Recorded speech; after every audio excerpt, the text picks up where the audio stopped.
আল্লাহ সুবহানাহু করেছেন নিশ্চয় আমি আল্লাহর পক্ষ থেকে বিশ্বমান মানবের জন্য মুআল্লিম শিক্ষা দান করার জন্য শিক্ষক হিসাবে প্রেরিত হয়েছে।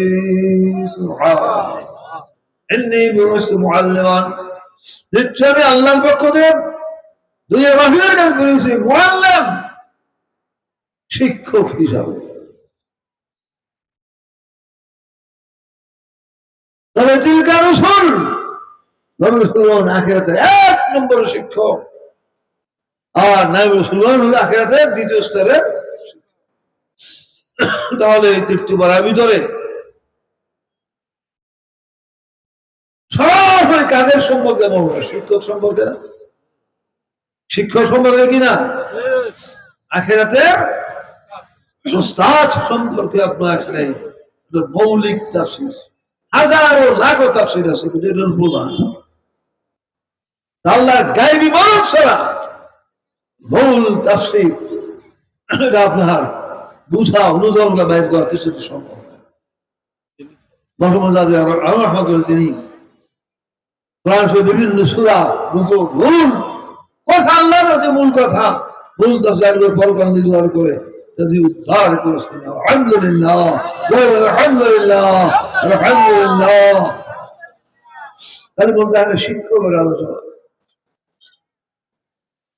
শিক্ষা যেরকম ফরজ, ইলমে দ্বীন শিক্ষা করা, সবাই ইলমে দ্বীন শিক্ষা করা, ইলমে কওম শিক্ষা করা, ইলমে তাসাউফ শিক্ষা করা, ইলমে দ্বীন যে শিক্ষা করা ফরজ, সেইভাবে আখিরাতের উস্তাদ গ্রহণ করাও কি শিক্ষা দেওয়ার ফরজ, এইভাবে আখিরাতের উস্তাদ গ্রহণ করাও কি।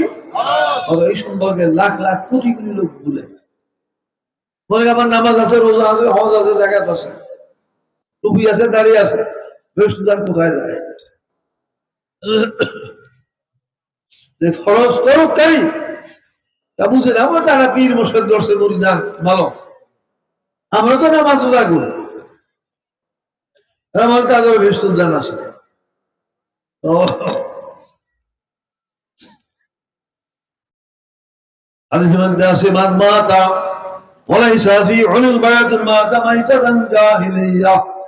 মুসলিম শরীফ হাদিস, যে ব্যক্তি মারা গেল কোন অবস্থায় তারা গলায় বয়াত নাই, নবী রাসূল বা নবী রাসূলের কাছে বয়াত গ্রহণ করে নাই। মাতা মাইতাতান জাহিলিয়াতান, মৃত্যু আইয়ামে জাহিলিয়াতে কুফরের মৃত্যু।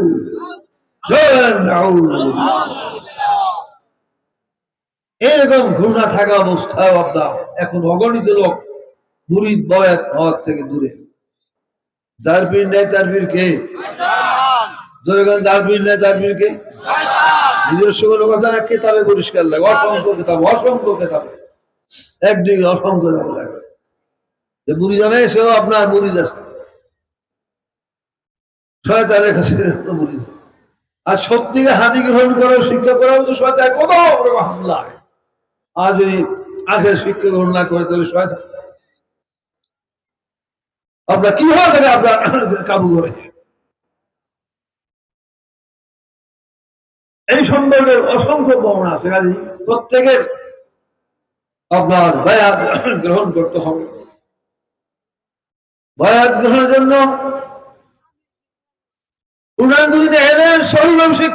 উপযুক্ত শিক্ষক লাগবে। উপযুক্ত শিক্ষক না সহিষ্ণুত ভাবে শিক্ষা গ্রহণ করা সম্ভব। শরীরে বুঝতে হবে উপযুক্ত আখিরাতে শিক্ষক। আর একটা বিশেষ কারণ বলে আজ থেকে 9-16 বছর পূর্বে লিখিত কিতাব, 9 বছর আব্দুল কাদের রাহমাতুল্লাহি লিখেছেন, অন্তরকে সংযমিত করার জন্য, তাসাউফ হাসিলের জন্য, হৃদয় শুদ্ধি অর্জনের জন্য কামেল পীর, কামেল শিক্ষক তালাশ করা ফরজ।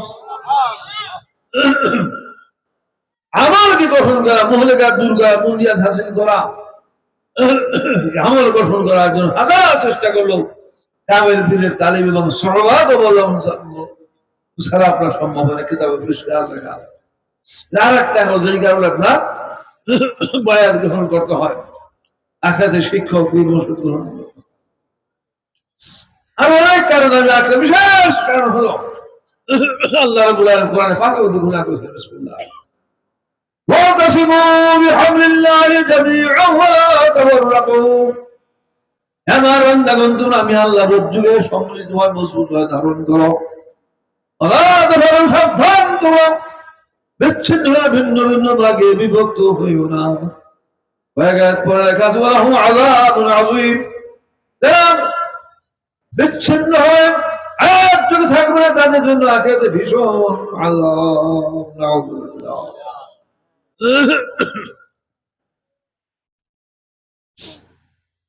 কত মনে করে এই কিতাবটা আমাদের কাছে আছে, শরীয়ত কিতাব আছে, তাসাউফ কিতাব আছে, জীবন রাসূলুল্লাহ, আকায়েদ তাসাউফ এগুলো।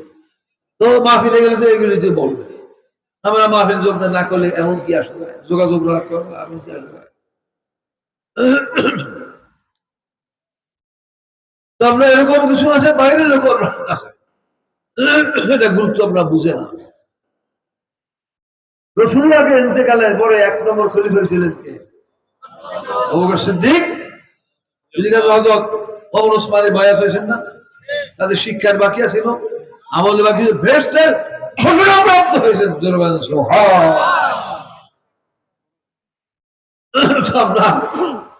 তাদের তো বায়াত গ্রহণ করতে হয়েছে। আবু বকর সিদ্দিকের ইন্তেকালের পর 2 নম্বর খলিফাকে হযরত ওমর ফারুক। তিনি কাছে ওসমান আলী সব সাহাবারা বায়াত হয়েছেন কিনা? তিনি ওসমানের কাছে পরিমাণ সব বায়াত গ্রহণ করছেন কিনা? তাদের কি কোনো ফরজ শিক্ষার বাকি আছিল? কোন আমল বাকি ছিল? দুনিয়া থাকা যায় ভেস্তে ঘোষণা পাইছেন না, এর পর বায়াত গ্রহণ করতে। বায়াত গ্রহণ যারা করে নাই, রাসূল পাকের ইন্তেকালের পরে 5টা দল হয়েছে। রাসূল ইন্তেকালের পরে মুসলমানদের মধ্যে কয়টা? 5টা। একটা হলো খাঁটি সাহাবাদের, একটা হলো আপনার মালিবন্দি গোষ্ঠীকার গোষ্ঠী দেখা। রাসূল পাকের জামানায় মালিবন্দি জাকাতে জমা করছি, এখন তো আর রাসূল নাই, আমরা অবশ্যই দিয়ে জমা করতে রাজি না। আর এর মধ্যে নবর 4টা মর্যাদা করছে রাসূল একাই ভাবে, আমরা সহকারী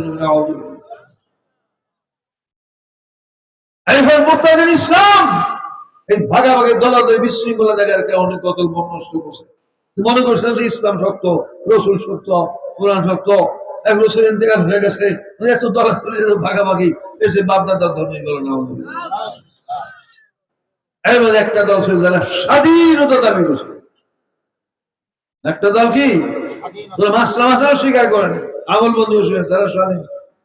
রাসূল পাকের কাছে আমরা ভরা, এখন আবু সিদ্দিকের কাছে আবার নতুন করে বয়স হইতে হবে, আমরা স্বাধীন না ইবাদত করব। এদের সাথে দুর্গার যুদ্ধ, রেদ্দার যুদ্ধ, এর অনেক যুদ্ধ সংগঠিত হয়েছে। আবু সিদ্দিকের আমরা খেলাও হাজার হাজার মারা পড়ছে, হাজার হাজার পলায়ন করছে, হাজার আত্মসমর্পণ করছে। কিরকম অন্যায় হলে যুদ্ধ করে ধ্বংস করে দেওয়া হয়, মামুলি অপরাধে, চরম বোঝা অপরাধ না। এরকম কিছু লোক আমরা এখনো আমরা আছে যে আমাদের আমলবন্দি করতেছি, এগুলি আমরা বুঝি, আমাদের বায়াত লাগবে না। আল্লাহ এখন আমার ধোয়াকে ফরজ করেছেন, অনেক উঁচু স্তরের করেছেন।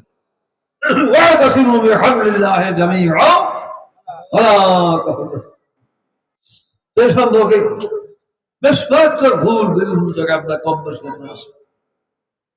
এখন রক্ষা আছে ফরজ, এই জন্য আপনার একজন সভাপতি দরকার, পরিচালক দরকার, ধর্মীয় কাজে ধর্মীয় পরিচালক লাগবে না? এখন যদি মনে করে এটা সব শিক্ষা আমাদের কাছে আছে, শরীয়ত আছে, আমরা তুলে জানি বুঝি, আমাদের আবার বয়স হইতে হবে কেন? উল্টো হয় না? তো আপনার বিষয়ে গভীর চিন্তা করবেন, সময় চিন্তা গবেষণা করে দিল 60 বছর বিরাট বাজার বন্দী করেছে, বেশি জরুরি বিষয়ে ধ্যান খেলে শোনা এবং পরবর্তী সময় নিয়ে তাফাক্কুর করা। 1 ঘন্টা তাফাক্কুর 60 বছরে ইবাদত, তার সাথে এটার ফজিলত সওয়াব পেয়েছে। জরুরি বিষয়গুলি গবেষণা শুনতে পরবর্তী সময় কথা বলা। আল্লাহর বয়ান যাতে এই সমস্ত বিষয় তাদের গলত ভুল রয়ে তাদেরকে সংশোধন হওয়ার শক্তি তৌফিক দান সবাই আমিন। আল্লাহ সুবহানাহু অনেক সময় 3 বার পর্যন্ত জরুরি ওয়াজ এবং জরুরি তারিখ বর্ণনা করছে। এই দিকে